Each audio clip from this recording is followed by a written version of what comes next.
भारत को सबसे ज़्यादा हैरत उस वक्त हुई जब सदर ट्रंप ने रूस से तेल और असलाहा खरीदने पर भारत को सजा देने की धमकी दे दी। यूक्रेन पर रूसी हमले के इब्तिदाई महीनों में बाइडेन हुकूमत और यूरोपीय ममालिक की तरफ से भारत पर दबाव था कि वो मॉस्को से ताल्लुकात महदूद करे, मगर वक्त के साथ साथ ये दबाव कम होता चला गया और मगरबी ममालिक ने महसूस किया कि चीन के खिलाफ भारत को मुमकिन तवाज़ुन के तौर पर उभारना ज़्यादा ज़रूरी है। आज भारत रोज़ाना 2 मिलियन बैरल से ज़ायद रूसी तेल खरीद रहा है और चीन के बाद रूसी तेल का दूसरा बड़ा खरीदार है। ट्रंप की यह धमकी कि भारत को इस पर सजा दी जाएगी शायद इस बात की झलक हो कि वो रूस के साथ यूक्रेन जंग खत्म करने में पेशरफ ना होने पर मायूस हैं, मगर तज्जियाकार कहते हैं कि गालिबन ये महज एक सौदेबाजी की चाल है। अमेरिका के हडसन इंस्टीट्यूट के इंडिया इनिशिएटिव की डायरेक्टर डॉक्टर अपर्णा पांडे कहती हैं कि भारत को सबसे बड़ा चैलेंज ये दरपेश है कि 35 वर्षों में पहली बार उसे एक ऐसी अमेरिकी हुकूमत का सामना है जो किसी स्ट्रेटेजिक हमदर्दी के जज्बे से नहीं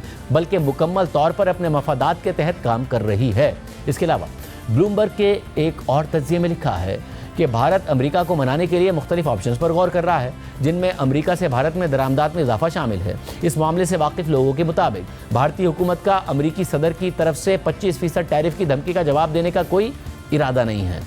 भारतीय हुकूमत में मामलात की खबर रखने वाले ऑफिशियल्स ने नाम जाहिर न करने की शर्त पर बताया है कि भारत में ऑफिशियल्स हैरान भी हुए और मायूस भी हुए कि जब ट्रंप ने बुध के दिन टैरिफ का ऐलान कर दिया। भारत सोच रहा है कि अमेरिका से कुदरती गैस की खरीदारी में इजाफा करे और साथ ही कम्युनिकेशन के आलात और सोने की खरीदारी में इजाफा करे। भारतीय ऑफिशियल्स के मुताबिक इन खरीदारियों से भारत और अमेरिका के दरमियान तिजारती खसारा कम हो जाएगा। ताहम भारत का अमेरिका से दिफाई साजो सामान खरीदने का इरादा नहीं है और ये बात गैर वाज़ेह है कि इन इकदामात से सदर ट्रंप का रवैया नर्म होगा या नहीं होगा।